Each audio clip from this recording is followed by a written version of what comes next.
Hello everyone, good morning. আজকে বৃহস্পতিবার।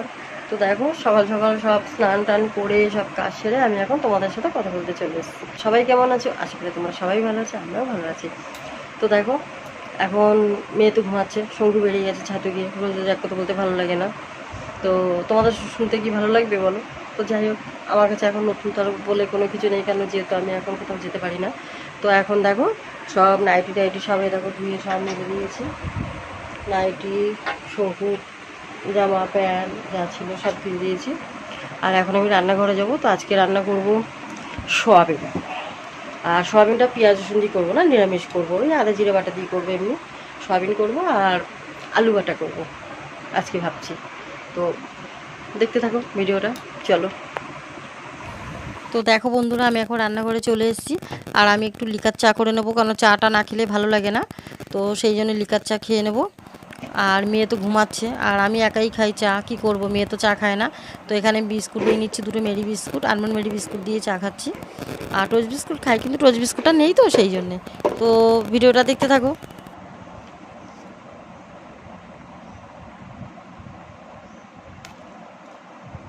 একাই চা খাই, কি করব, আমাকে তো একাই চা খেতে হয় রোজ দিন।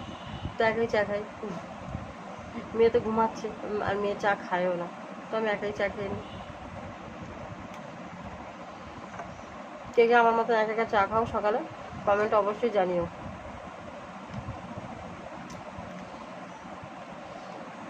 তো দেখো চা খেয়ে আবারও রান্নাঘরে চলে এসেছি। আর এখানে আলু কেটে নিয়েছি, আর সোয়াবিন এখানে গরম জলে একটু সিদ্ধ করেছি, মানে লবণ দিয়ে আর কি ভিজিয়ে রেখেছিলাম। তারপর সোয়াবিনটা ভালো করে ধুয়ে নিয়েছি।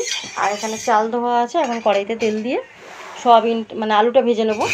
আলুটা ভাজার পর যে তেলটা থাকবে ওর মধ্যে সোয়াবিনটা ভেজে তুলে নেবো একটু লবণ হলুদ দিয়ে। আর এর মধ্যে বাটা দেবো, আদা জিরে বাটা, আর একটু গরম মশলা আর গুঁড়ো দেবো, আর একটা টমেটো। তো দেখো বন্ধুরা, আমি নিরামিষ সোয়াবিন এইভাবেই করছি, মানে করি এইরকম, এইভাবেও করি, অন্যরকম করেও করি, কিন্তু আজকে এইভাবেই করছি, ইচ্ছা করলো। তো তোমরা একদিন এইভাবে নিরামিষ সোয়াবিন করে খেয়ে দেখবে, ভীষণই ভালো লাগে টেস্ট। আর একদম পাতলা হয় ঝোলটা, মানে সোয়াবিনটা যখন আর কি নামাবে তখন একটু চিনি দিয়ে দেবে, সামান্য, যে পছন্দ করবে সে দেবে, কিন্তু দিলেই ভালো হয়, যেহেতু নিরামিষ তো তো একটু চিনি দিলেই ভালো হয়। তো দেখো লবণ দিয়ে দিচ্ছি। আর একটা কি বলো তো, হলুদ গুঁড়োটাও আমি দিয়ে দিলাম আন্দাজ মতন। তো আমরা তো পেঁয়াজ রসুন দিয়ে খাই, অনেক রকম করেই খাই, কিন্তু এখন গরমে তো তো বেশি মশলাটা না খাওয়াই ভালো না। আর বিশেষ করে যাদের এই অপারেশনের পরে আমার মতন যাদের অবস্থা, তাদের তো আরই না। তো দেখো এখানে শাহি গরম মশলা, আর আমি এই গরম মশলাটাই বেশি ব্যবহার করি। আর যেহেতু আমি এখন মশলা বাটি না, মিক্সিতেই সব কিছু করি। তো শিলে এখন একটু ভাবছি শিলটা উপরেই তুলে রেখে দেবো। দেখো আমার তো রান্নাঘরে গ্যাস টেবিল নেই, তো আমাকে এই যে গ্যাস টেবিলটা আমি বানিয়েছি, আমার মানে আলাদা করে কোনো রান্নাঘর বানানো হয়নি। তো এই বারান্দার মধ্যেই আমি এখানে রান্না করি। আমাদের জায়গা খুবই কম, অল্প জায়গা। তো এই জায়গার মধ্যেই আমার করতে হয়, জানো যে যারা শহরে থাকে তাদের তো জায়গা কমই থাকে, আর কি বলবো, আমাদের তো কম। তো এইটুকু জায়গার মধ্যেই আমাকে সব কিছু করতে হয়। তো এই যে দেখো মশলাটা কষিয়ে নিয়েছি, এবার আমি আলুটা দিয়ে দেবো, সয়াবিনটাও দিয়ে দেবো, তারপর কষিয়ে জল দিয়ে দেবো আন্দাজ মতো। আর একটা জিনিস কী বলো তো, জায়গা কম থাক অল্প থাক মানে বেশি থাক সেটা কোনো কথা না, যেটুকুই থাকবে সেটা আমারই। আর ওইভাবে সব কিছু আমাদের মেনটেন করতে হয়, কম থাকলেও আমাদের কমের মধ্যে করতে হবে, আর বেশি থাকলে বেশির মধ্যে করতে হবে, তাই না? তো ভিডিওটা দেখতে থাকো। আর এখানে ভাত বসাবো, চালটা ধুয়ে টুয়ে রেখে দিয়েছি, আর জলটা বসিয়ে দেবো, গরম জল হলে তবে চালটা দিয়ে দেবো। আর আজকে ভাত আছে অনেকগুলো, তো ভাবছি মানে কালকের ভাত আছে, কালকে রাতে ভাতটা খেতে ইচ্ছা করছিল না, তো অতগুলো ভাত কি করব। আর দুপুরবেলা তো আর ওই ভাতটা ভাতের মধ্যে দিয়ে না আমরা খাই না ফ্রিজে, সেই জন্য ফ্রিজের মধ্যে রাখিও না আমি ভাত। তো বাইরে ছিল দেখে ভাতটা ভাবছি ভাজা করে ফেলবো। তো দেখো এখানে ভাত নিয়েছি, আর এখানে পেঁয়াজ কুচি, রসুন কুচি, কাঁচা লঙ্কা, আলু ছোটো ছোটো করে আলু কুচি করে নিয়েছি। এইভাবে ভাতটা ভাজা করলে না খেতে খুব ভালো লাগে। একটা ডিম দিয়ে দেবো। আর এখানে আলু বাটা করব। তো রসুন নিয়েছি, পেঁয়াজ নিয়েছি, আর একটা শুকনো লঙ্কা দেবো আমি। আমরা লঙ্কাটা কম খাই, যেহেতু আমার অপারেশনের পর থেকে আমরা লঙ্কাটা একদমই কম খাই, একটা থেকে দুটো লঙ্কা, তার বেশি খাই না। তোমরা যদি ঝাল ঝাল খেলেই বেশি ভালো লাগে, এটা টেস্ট হয়, কিন্তু কী বলো তো, শরীরের কথা ভেবে আমাদের ঝালটা এখন খাওয়া না খাওয়াই ভালো, খেলে প্রবলেম হবে তার থেকে ভালো না। তো দেখো না আলুটা ভেজে নিয়েছি, এবার ভাতটাও দিয়ে দেখো ভাত ভাজা করে নিয়েছি। আর এখানে মেয়েকে দিয়েছি, আমি নিয়েছি। তো এই ভাতটা, এতগুলো ভাত কি করবো, তাই খেয়ে নিচ্ছি। আর শঙ্কু তো সকালে চলে গেছে, ও তো আর খাবে না, তো আমি আর মেয়ে খেয়ে নিচ্ছি। মেয়েকে বলছি খা, মেয়ের আবার একটু হজমের প্রবলেম, তো তো ভাবছি মেয়েকে খাইয়ে একটু হজমের কিছু খাইয়ে দেবো। তো এবার দেখো সব রান্না বান্না কমপ্লিট হয়েছে। আর ওই যে আলু বাটা করব, তার জন্য এটা কিন্তু তেল দেবো না, শুধু কড়াইতে রসুন, একটা পেঁয়াজ কুচি আর শুকনো লঙ্কাটা রাখো এমনি কড়াইতে ভেজে নিচ্ছি। তো ভেজে তারপর এটা আমি শিলে বাটবো, এটা শিলে না বাটলে ভালো লাগে না। তো দেখো আমি এখানে এই গ্যাস টেবিলের মধ্যে শিলটা তুলে নিয়েছি, আমার শিলটা ছোট। আর রান্নার সমস্ত বাসন এই দেখো আমার মেয়ে মেজে দিচ্ছে বাইরে, কেন আমি তো বাইরে বসে নিচে হয়ে বসে কাজ করতে পারবো না। আর আমার বাইরে মানে রান্নার জায়গায় কোনো ব্যবস্থা নেই জলের আমাদের, তো আমাকে বাইরের কলে এইভাবে করতে হতো, আর এখন তো আমি করতে পারি না, তো আমার মেয়ে মেজে দিচ্ছে আর শঙ্কু মেজে দেয়। আমি এখন বাসন টাসনগুলো মাজি না, যদি কোনো কিছু মাজতে হয় আমাকে বাথরুমে এসে দাঁড়িয়ে দাঁড়িয়ে মাজতে হয়, এছাড়া মাজতে পারি না। তো দেখো এখন আমি এই যে গ্যাস ট্যাসগুলো মুছে নেব, তারপর ঘর মুছবো। এই যে গ্যাসটা মুছে নিয়েছি, গ্যাস মোছা কমপ্লিট হয়ে গেছে। আর এটা বেটে নেব, এই যে এখানে ভাজা আছে কালো জিরে, শুকনো লঙ্কা আর পেঁয়াজ কুচি, রসুন। এটা কিন্তু তেল না, তেল ছাড়াই পুরোটা হবে। হ্যাঁ তোমরা চাইলে বাটার দিয়ে খেতে পারো, বা উপরে একটু সর্ষের তেল দিয়েও খেতে পারো, কড়াইতেও টেলে নিতে পারো একটু তেল দিয়ে।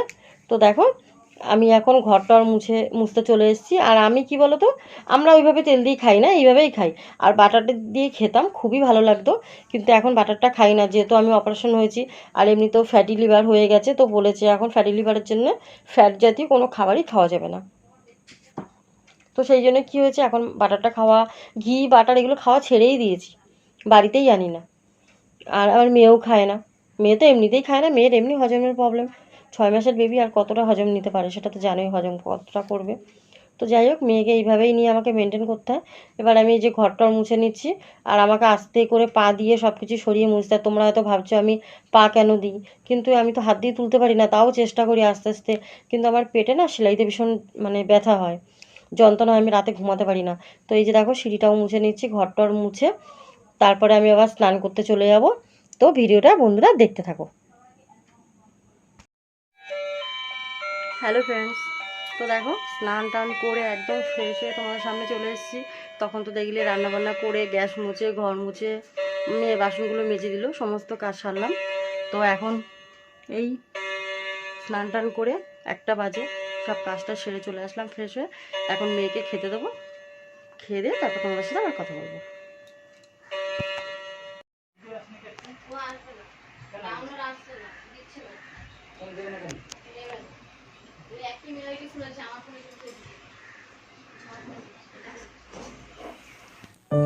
তো দেখো বন্ধুরা বিকাল হয়ে গেছে, আর এখন আমি ঘরগুলো ঝাড় দিয়ে নিচ্ছি, সব ঘরগুলো ঝাড় দিয়ে তারপর সন্ধ্যা দেবো। তোমার সাথে তো দুপুরে কথা বলেছিলাম, তারপর তো একটু শুয়েছিলাম।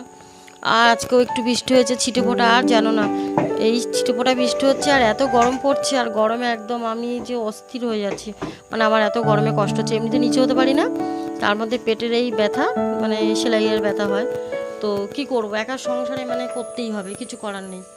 তো রোজ এক কথা বলতেও ভালো লাগে না, তো কি করব, আমার তো কথা বলার মতন আর কেউ নেই। মেয়ের পড়া থাকে, আর শঙ্কু তো বাড়িতে সেই রাতে আসে, রাতে বলতে 6:30 7টা এই সময় আসে। কোনোদিন যদি একটু অন্য কাজ থাকে তাহলে দেরি করেও আসে, 8টা 9টাও বেজে যায়। তো যাই হোক এখন দেখো ঘরগুলো ঝাড় দিয়ে নিচ্ছি, সন্ধ্যা দিয়ে নেবো। তো সন্ধ্যাটা দিয়ে নিই, ভিডিওটা দেখতে থাকো। তো একটু গঙ্গা জল ছিটিয়ে নেবো আর কি, আর আমি রোজই এইভাবে গঙ্গা জল ছিটিয়ে দিই।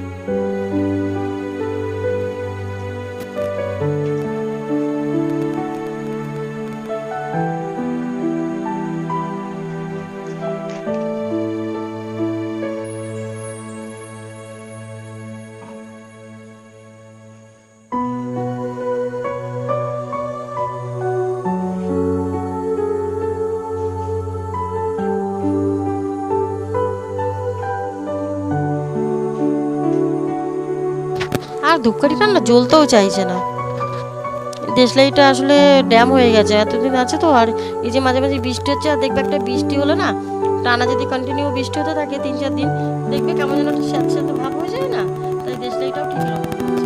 দেখো সব দিন দেখিয়ে নেবো, তারপর সন্ধ্যা টন্ধা দিয়ে তারপর তো আবার কাজ আছে, বাসনগুলো আছে, বাসনগুলো গুছাতে হবে, তারপরে রাতের খাবার টাবার গরম করব। তো বন্ধুরা ভিডিওটা দেখতে থাকো।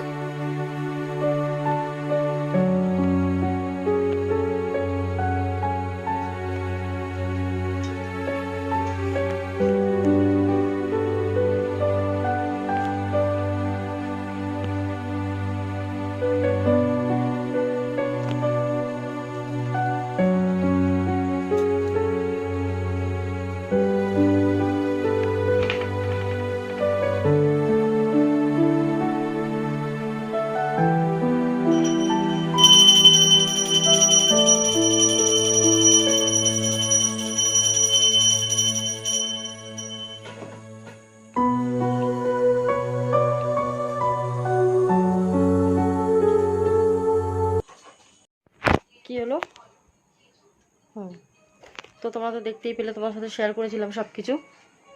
সন্ধ্যাবেলা ঘর ঝাড় দিলাম, বিকালবেলা এটা রোজকার কাজ, আর কি বলবো, রোজই তো করতে হয়, তাই তো। তো এখন এই যে দেখো 9টা বাজে, আমরা খাবো, 9টার সময় খেয়ে নিই। তো দেখো ভিডিওটা দেখতে পাবো, আর সবাইকে খেতে দেবো, মেয়েকেও খেতে দেবো। শঙ্কর চলে এসছে, আজকে আর বিকালে চা খাইনি। চাটা কী বলো তো, আমাদের খুব যে নেশা তা না, যদি কোনো দিন ইচ্ছা হয় তাহলে হয়তো খেলাম, এইরকম আর কি। বেশি ছুটির দিনই খাওয়া হয়, যেদিন শঙ্কু বাড়ি থাকে, রবিবার থাকে, সেদিনই খাই। তো এখন ভাত টাত খাওয়া দাওয়া করবো। তো আজকের ভিডিওটা আমি এখানে শেষ করছি। যদি ভালো লাগে লাইক করো, শেয়ার করো, সাবস্ক্রাইব করে দিও। আর কালকে তোমাদের জন্য নতুন একটা ভিডিও নিয়ে চলে আসবো। তো সবাই ভালো থাকো, সুস্থ থাকো, গুড নাইট, শুভরাত্রি, টাটা।